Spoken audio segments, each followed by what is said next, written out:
ಕರ್ನಾಟಕದ ಗೇರುಸೊಪ್ಪದಲ್ಲಿರುವ ಜೈನ ಬಸದಿಗಳು ದಕ್ಷಿಣ ಭಾರತದಲ್ಲಿ ಜೈನ ಧರ್ಮದ ಇತಿಹಾಸ ಮತ್ತು ಜನರ ಜೀವನ ಮತ್ತು ಚಿಂತನೆಯ ಮೇಲೆ ಅದರ ಪ್ರಭಾವವು ಆಕರ್ಷಕ ವಿಷಯವಾಗಿದೆ.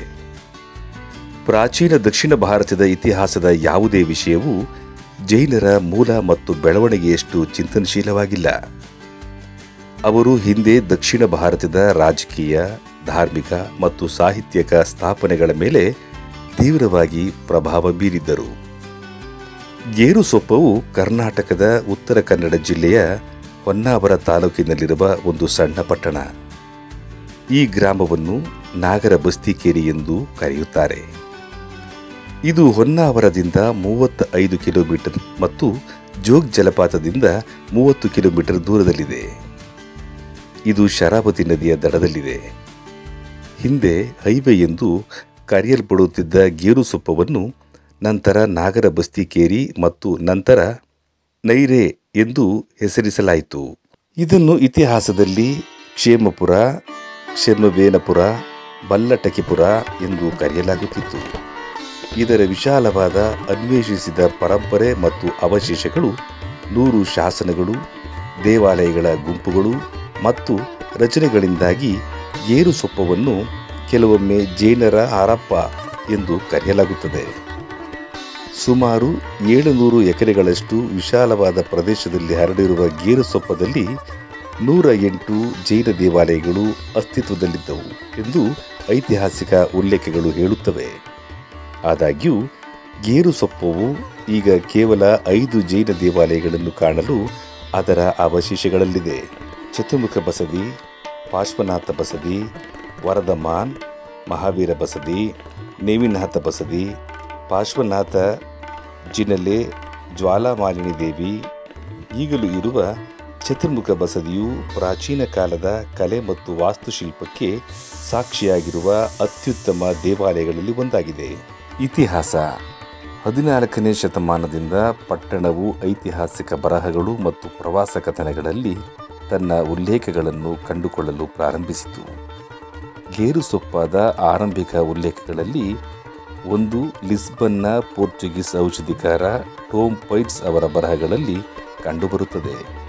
ಪೈರ್ಸ್ 1511ರಲ್ಲಿ ಭಾರತಕ್ಕೆ ಭೇಟಿ ನೀಡಿದರು ಮತ್ತು ಇಲ್ಲಿಂದ ಅವರು ದಕ್ಷಿಣ ಏಷ್ಯಾದ ಇತರ ಹಲವು ದೇಶಗಳಿಗೆ ಭೇಟಿ ನೀಡಲು ಹೋದರು. ಹೊನ್ನಾವರ ಮತ್ತು ಮಿರ್ಜನ್ನಿಂದ ಅಂಜದಿವರೆಗಿನ ಬಂದರುಗಳು ಗೇರುಸೊಪ್ಪಾದ ರಾಜನಿಗೆ ಸೇರಿದ್ದವು ಎಂದು ಪೈರ್ಸ್ ಉಲ್ಲೇಖಿಸಿದ್ದಾರೆ. ಹಿಂದೆ ವ್ಯಾಪಾರ ಮತ್ತು ವಾಣಿಜ್ಯದ ಪ್ರಸಿದ್ಧ ಕೇಂದ್ರವಾಗಿದ್ದ ಗೇರುಸೊಪ್ಪವನ್ನು ಸಾಳುವ ರಾಜರು ಆಳುತ್ತಿದ್ದರು. ಸಾಳುವ ರಾಜ್ಯವು 1554ರಿಂದ 1603ರ ನಡುವೆ ಆಳಿದ ರಾಣಿ ಚನ್ನಬೈರಾದೇವಿಯ ಆಳ್ವಿಕೆಯಲ್ಲಿ ಉತ್ತುಂಗಕ್ಕೇರಿತು ಮತ್ತು ಮಹಾಮಂಡಲೇಶ್ವರಿ ಎಂದು ಪ್ರಶಂಸಿಸಲ್ಪಟ್ಟಿತು. ಬಹುಶಃ ಅವರು ಭಾರತೀಯ ಇತಿಹಾಸದಲ್ಲಿ ಅತಿ ಹೆಚ್ಚು ಕಾಲ ಆಳ್ವಿಕೆ ನಡೆಸಿದ ಮಹಿಳಾ ಆಡಳಿತಗಾರರಲ್ಲಿ ಒಬ್ಬರೆಂದು ಪರಿಗಣಿಸಲಾಗಿದೆ. ಅವರ ಸಾಮ್ರಾಜ್ಯವು ಇಂದಿನ ಉತ್ತರ ಕನ್ನಡ, ದಕ್ಷಿಣ ಕನ್ನಡ, ದಕ್ಷಿಣ ಗೋವಾ ಮತ್ತು ಮಲಬಾರ್ ಪ್ರದೇಶದ ಕೆಲವು ಭಾಗಗಳನ್ನು ಒಳಗೊಂಡಿತ್ತು. ಅವರ ರಾಜ್ಯವು 37 ಬಂದರುಗಳನ್ನು ಹೊಂದಿತ್ತು ಮತ್ತು ಅವರ ಆಳ್ವಿಕೆಯಲ್ಲಿ ವ್ಯಾಪಾರ ಮತ್ತು ವಾಣಿಜ್ಯವು ಉತ್ತುಂಗಕ್ಕೇರಿತು. ಹೊನ್ನಾವರವು ಆಂತರಿಕ ವ್ಯಾಪಾರ ಬಂದರು ಆಗಿ ಕಾರ್ಯನಿರ್ವಹಿಸುತ್ತಿತ್ತು. ಆದರೆ ಭಟ್ಕಳ ಮತ್ತು ಮಿರ್ಜನ್ ಬಂದರುಗಳನ್ನು ಅಂತಾರಾಷ್ಟ್ರೀಯ ವ್ಯಾಪಾರಕ್ಕಾಗಿ ಬಳಸಲಾಗುತ್ತಿತ್ತು. ಉತ್ತಮ ಗುಣಮಟ್ಟದ ಮೆಣಸು, ದಾಲ್ಚಿನ್ನಿ, ಮಸಾಲೆಗಳು ಮತ್ತು ಪರಿಮಳಯುಕ್ತ ಅಕ್ಕಿ, ಜಾಯಿಕಾಯಿ, ಸೆಣಬು, ತಾಮ್ರ, ತೆಂಗಿನಕಾಯಿ ಮತ್ತು ವೀಳ್ಯದೆಲೆಯಂತಹ ಇತರ ಸರಕುಗಳನ್ನು ನಿಯಮಿತವಾಗಿ ಯುರೋಪಿಯನ್ ಖಂಡ, ಪಶ್ಚಿಮ ಏಷ್ಯಾ ಮತ್ತು ಆಫ್ರಿಕಾಕ್ಕೆ ಸಾಗಿಸಲಾಗುತ್ತಿತ್ತು. ಪ್ರತಿಯಾಗಿ ಅವರು ಪಶ್ಚಿಮದಿಂದ ಕುದುರೆಗಳು ಮತ್ತು ಶಸ್ತ್ರಾಸ್ತ್ರಗಳನ್ನು ಆಮದು ಮಾಡಿಕೊಂಡರು. ಇದಲ್ಲದೆ ಚೆನ್ನಬೈರಾದೇವಿ ಬಂದರುಗಳನ್ನು ವಶಪಡಿಸಿಕೊಳ್ಳಲು ಮತ್ತು ಮಸಾಲೆ ವ್ಯಾಪಾರದ ನಿಯಂತ್ರಣವನ್ನು ತೆಗೆದುಕೊಳ್ಳಲು ಪ್ರಯತ್ನಿಸಿದ ಪೋರ್ಚುಗೀಸರ ಮೇಲೆ ಯುದ್ಧಕ್ಕೆ ಹೋಗಿದಳು 2 ಬಾರಿ. ಒಮ್ಮೆ 1559ರಲ್ಲಿ ಮತ್ತು ನಂತರ ಮತ್ತೊಮ್ಮೆ 1570ರಲ್ಲಿ. ಧೈರ್ಯಶಾಲಿ ರಾಣಿ ತನ್ನ ಮಿಲಿಟರಿ ತಂತ್ರದಿಂದ ಪೋರ್ಚುಗೀಸ್ ಸಮುದ್ರ ಪಡೆಗಳನ್ನು ಪರಿಣಾಮಕಾರಿಯಾಗಿ ಹತ್ತಿಕ್ಕಿದಳು. ವ್ಯಕ್ತಿಯಾಗಿದ್ದವನು ಅಲ್ಲಿ 3,000ದವರೆಗೆ ಕುದುರೆ ಸವಾರರಿದ್ದರು. ಗೇರುಸೊಪ್ಪ ಹೊನ್ನಾವರ ನದಿಯ ಮೇಲೆ 5 ಲೀಗ್ಗಳಷ್ಟು ವಿಸ್ತರಿಸಿತ್ತು. ಈ ಹೊನ್ನಾವರ ನದಿಯು ದಟ್ಟವಾದ ಜನನಿಬಿಡವಾಗಿತ್ತು ಮತ್ತು ಹಡಗುಗಳಿಗೆ ಸಂಚಾರಕ್ಕೆ ಅನುಕೂಲಕರವಾಗಿತ್ತು. ಈ ಪ್ರದೇಶದಲ್ಲಿನ ವಿವಿಧ ರಾಜಪ್ರಭುತ್ವದ ರಾಜ್ಯಗಳ ನಡುವೆ ಪ್ರವರ್ಧಮಾನಕ್ಕೆ ಬರುತ್ತಿದ್ದ ವ್ಯಾಪಾರವು ವಿವಾದಕ್ಕೆ ಕಾರಣವಾಯಿತು. ಶ್ರೀಮಂತ ಮತ್ತು ಸಮೃದ್ಧ ಪ್ರಾಂತ್ಯದ ಮೇಲೆ ಪ್ರಾಬಲ್ಯ ಸಾಧಿಸಲು ಕೆಲಾಡಿ ಮತ್ತು ಬೀಳಗಿಯ ಆಡಳಿತಗಾರರು ಗೇರುಸೊಪ್ಪದೊಂದಿಗೆ ನಿರಂತರವಾಗಿ ಯುದ್ಧ ಮಾಡುತ್ತಿದ್ದರು. ವಾಸ್ತವವಾಗಿ ಧೈರ್ಯಶಾಲಿ ರಾಣಿ ನಂತರ ಪೋರ್ಚುಗೀಸರೊಂದಿಗೆ ಸೇರಿಕೊಂಡು ಯುದ್ಧಗಳನ್ನು ನಡೆಸಿ ಎದುರಾಳಿಗಳನ್ನು ಯಶಸ್ವಿಯಾಗಿ ಸೋಲಿಸಿದರು. ತಮ್ಮ ಮೈತ್ರಿಯನ್ನು ಮುಂದುವರೆಸಲು ಪೋರ್ಚುಗೀಸರು ಅವಳಿಗೆ ರೈನಾ ಡಿ ಪಿಮೆಂಟಾ ದಿ ಪೆಪ್ಪರ್ ಕ್ವೀನ್ ಎಂಬ ಬಿರುದನ್ನು ನೀಡಿದರು. ಕೆಲಾಡಿ ಮತ್ತು ಬಿಳಗಿ ಆಡಳಿತಗಾರರ ಜಂಟಿ ಪಡೆಗಳು ಗೇರುಸೊಪ್ಪೆಯ ಮೇಲೆ ದಾಳಿ ಮಾಡಿ ಅಂತಿಮವಾಗಿ ವಯಸ್ಸಾದ ರಾಣಿಯನ್ನು ಸೋಲಿಸಿದವು. ಹೀಗೆ ಒಂದು ಪ್ರಸಿದ್ಧ ಯುಗವು ಕೊನೆಗೊಂಡಿತು. 4 ಶತಮಾನಗಳಿಗೂ ಹೆಚ್ಚು ಕಾಲ ಚತುರ್ಮುಖ ಬಸದಿ ರಾಣಿ ಚೆನ್ನಭೈರಾದೇವಿಯ ಮರೆತು ಹೋದ ಸಾಮ್ರಾಜ್ಯದ ಏಕೈಕ ಕಾವಲುಗಾರನಾಗಿ ಎತ್ತರವಾಗಿ ನಿಂತಿದೆ.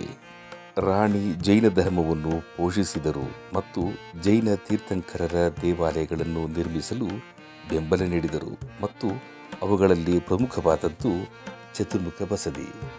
ಚತುರ್ಮುಖ ಬಸದಿಯನ್ನು 1562ರಲ್ಲಿ ವಿಜಯನಗರ ಶೈಲಿಯಲ್ಲಿ ಬೂದು ಗ್ರಾನೈಟ್ ಕಲ್ಲಿನಿಂದ ನಿರ್ಮಿಸಲಾಯಿತು. ಈ ದೇವಾಲಯವು ನಕ್ಷತ್ರಾಕಾರದ ವೇದಿಕೆಯ ಮೇಲೆ ನಿರ್ಮಿಸಲಾಗಿದೆ.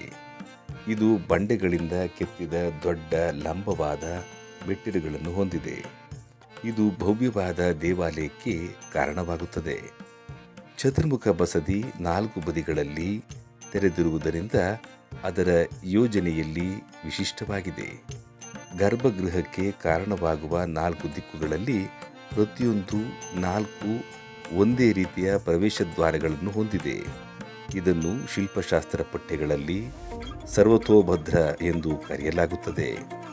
ಒಳಗೆ 4 ತೀರ್ಥಂಕರರ ಪ್ರತಿಮೆಗಳಿವೆ: ವೃಷಭನಾಥ, ಅಜಿತನಾಥ, ಸಂಭವನಾಥ ಮತ್ತು ಅಭಿನಂದನ. ಚತುರ್ಮುಖ ಬಸದಿಯು ಗರ್ಭಗೃಹ, ಅಂತರಾಳಗಳು, ನವರಂಗಗಳು ಮತ್ತು ಮೆಟ್ಟಿಲುಗಳನ್ನು ಹೊಂದಿರುವ 4 ಪ್ರವೇಶ ದ್ವಾರಗಳನ್ನು ಹೊಂದಿದೆ. 4 ಪ್ರವೇಶ ದ್ವಾರಗಳು ಒಂದೇ ಆಗಿರುತ್ತವೆ ಮತ್ತು ಕುಳಿತಿರುವ ತೀರ್ಥಂಕರರನ್ನು ಲಿಂಟಲ್ ಮೇಲೆ ಕೆತ್ತಲಾಗಿದೆ. ಎರಡೂ ಬದಿಗಳಲ್ಲಿ ದ್ವಾರಪಾಲಕರ ಎತ್ತರದ ಉಬ್ಬು ಶಿಲ್ಪಗಳು ಚೆನ್ನಾಗಿ ಅಲಂಕರಿಸಲ್ಪಟ್ಟಿವೆ ಮತ್ತು ದ್ವಿಭಂಗದಲ್ಲಿ ನಿಂತಿವೆ. ಪ್ರತಿಯೊಂದನ್ನು ನಾಗದೇವರು ಹೆಣೆದುಕೊಂಡಿರುವ ಎತ್ತರದ ಕಿರೀಟಗಳನ್ನು ಧರಿಸಿದ್ದಾರೆ. ದ್ರಾವಿಡ ಮತ್ತು ಕದಂಬ ನಾಗರ ಶಿಖರಗಳನ್ನು ಹೊಂದಿರುವ ದೇವಕೋಷ್ಟಗಳು ಶಿಲ್ಪಗಳನ್ನು ಒಳಗೊಂಡಿವೆ. ಈಗ ಇಡೀ ರಚನೆಯ ಮೇಲೆ ಚಾವಣಿಯಿಲ್ಲ. ಕೆತ್ತನೆಗಳು ಮತ್ತು ಇತರ ಭಿತ್ತಿ ಚಿತ್ರಶಿಲ್ಪಗಳನ್ನು ಕೌಶಲ್ಯಪೂರ್ಣ ಶ್ರಮದಿಂದ ಉತ್ತಮವಾಗಿ ಕಾರ್ಯಗತಗೊಳಿಸಲಾಗಿದೆ. ದ್ವಾರಗಳ 3 ಲಿಂಟಲ್ಗಳು ತೀರ್ಥಂಕರರನ್ನು ಕೂರಿಸಿದ್ದರೂ ದಕ್ಷಿಣ ದ್ವಾರವು ಅದರ ಲಿಂಟಲ್ನಲ್ಲಿ ಗಜಲಕ್ಷ್ಮಿಯನ್ನು ಹೊಂದಿದೆ. ನಂತರ 4 ಅಂತರಾಳಗಳಿವೆ. ಅವುಗಳಲ್ಲಿ ಪ್ರತಿಯೊಂದು 2 ಅಲಂಕೃತ ಕಂಬಗಳನ್ನು ಹೊಂದಿದೆ. ಹೀಗಾಗಿ ಅಂತಹ 8 ಕಂಬಗಳಿವೆ. ಗರ್ಭಗೃಹದ ಮುಂಭಾಗದಲ್ಲಿರುವ ಪ್ರತಿಯೊಂದು ಸಭಾಂಗಣವು 4 ದಪ್ಪ ಕಂಬಗಳನ್ನು ಹೊಂದಿದ್ದು ಚೌಕಾಕಾರದ ತಳಹದಿಯನ್ನು ಹೊಂದಿದ್ದು ಮೇಲ್ಭಾಗದಲ್ಲಿ ನೇತಾಡುವ ಆವರಣಗಳು ಸುಂದರವಾಗಿ ಕೆತ್ತಿದ ಕಮಲವನ್ನು ಹೊಂದಿದೆ. ಚತುರ್ಮುಖ ಬಸದಿಯ ಒಳಭಾಗವು ಆವರಣದ ಮಧ್ಯದಲ್ಲಿ 4 ಪ್ರಮುಖ ಕಂಬಗಳನ್ನು ಹೊಂದಿರುವ ನವರಂಗಗಳನ್ನು ಹೊಂದಿದೆ. ವಿಜಯನಗರ ಮಾದರಿಯ ಈ 16 ಕಂಬಗಳು ಸುಮಾರು 10 ಅಡಿ ಎತ್ತರವನ್ನು ಹೊಂದಿದೆ. ನವರಂಗವನ್ನು ತುಂಬಾ ದಪ್ಪ ಗೋಡೆಯೊಂದಿಗೆ ಅಂತರಾಳದಿಂದ ಬೇರ್ಪಡಿಸಲಾಗಿದೆ. ಅವುಗಳು ದೇವರು ಮತ್ತು ದೇವತೆಗಳನ್ನು ಇರಿಸಲು ಅಲಂಕರಿಸಿದ ಗೂಡುಗಳನ್ನು ಸಹ ಹೊಂದಿವೆ. ಈ ದೇವಾಲಯವು ಕಲೆ, ಧರ್ಮ ಮತ್ತು ವಿಜ್ಞಾನದ ಆಚರಣೆಯನ್ನು ಸೂಚಿಸುತ್ತದೆ. ಸಾಲ್ವ ಆಡಳಿತಗಾರರು ಕಲೆ ಮತ್ತು ವಾಸ್ತುಶಿಲ್ಪದ ಮಹಾನ್ ಪೋಷಕರಾಗಿದ್ದರು ಎಂಬುದು ಸ್ಪಷ್ಟವಾಗಿದೆ. ನರಸಿಂಹರಾಜಪುರದ ಮುಖ್ಯ ದೇವತೆಯಾದ ಜ್ವಾಲಾಮಾಲಿನಿ ದೇವಿಯನ್ನು ಹೊಂದಿರುವ ಶ್ರೀ ಪಾರ್ಶ್ವನಾಥ ಜಿನಾಲಯವು ನಿಯಮಿತ ಪೂಜೆಯನ್ನು ನಡೆಸುವ ಏಕೈಕ ದೇವಾಲಯವಾಗಿದೆ.